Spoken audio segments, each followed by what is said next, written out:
ქურთებზე მინდა კითხვა იწერება საერთაშორისო მედიაში, რომ ტრამპის გათვლა, როდესაც საუბარია როგორც სახმელეთო ოპერაციაზე, გულისხმობს მათ დახმარებას, მათ გამოყენებას, ასე ვთქვათ, ეს სცენარი როგორ შეიძლება განვითარდეს? კი, რა თქმა უნდა, ირანის შეიარაღებული ძალების წინააღმდეგ რაღაც პეშმერგა, ქურთისტანის შეიარაღებული ძალები, ერაყის ჩრდილოეთი ქურთისტანის რეგიონში არსებული პეშმერგა, რა თქმა უნდა, არ არის ძალა, რომელიც რაღაცა სრულფასოვან წინააღმდეგობას გაუწევს ირანის არმიას, მაგრამ პეშმერგას ძალიან მაღალ დონეზე შეუძლია ხანგრძლივად აწარმოოს ასიმეტრიული ტაქტიკით საბრძოლო მოქმედებები. სირიაში გასულ წლებში მიმდინარე ომში ძალიან კარგად გამოიწვრთნა პეშმერგას პირადი შემადგენლობა, უამრავი მაღალი დონის სპეციალისტი ყავთ артиლერია, სხვადასხვა ტიპის საარტილერიო სისტემები, ვერტმფრენებიც ყავთ, მათ შორის სამხედრო ვერტმფრენებიც, უამრავი გადასატანი ტანკსაწინააღმდეგო სარაკეტო კომპლექსი აქვს, მათ შორის ცნობილი ამერიკული ჯაველინებიც კი.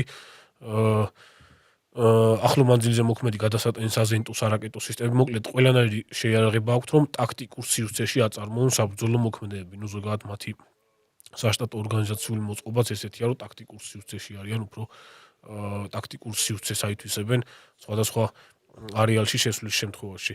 ესე იგი, ალბათ უფრო რაღაცა დამხმარე ელემენტი იქნება, მაგრამ ძირითადი ელემენტი, რა თქმა უნდა, ეს ვერ იქნება ირანის წინააღმდეგ სახმელეთო ოპერაციის. ხო, სახმელეთო ოპერაცია თუ წამოიწყეს, რაზეც ტრამპმა ილაპარაკა, რომ არც ამას მოვირიდები თუ დამჭირდაო, რა თქმა უნდა, ამას ამერიკის არმიის და მანამდე კიდე უფრო სწრაფი რეაგირებისთვის საზღვაო ქვეითთა კორპუსის გადასხმა დაჭირდება, მაგრამ რაღაც ამის ნიშნები არ ჩანს. ეს რო ასე იყოს, ამას ყველა გაიგებდა, იმდენად დიდი ექნებოდა მასშტაბი. სახმელეთო ოპერაციას არ უნდა ველოდოთ, ასე ვთქვათ.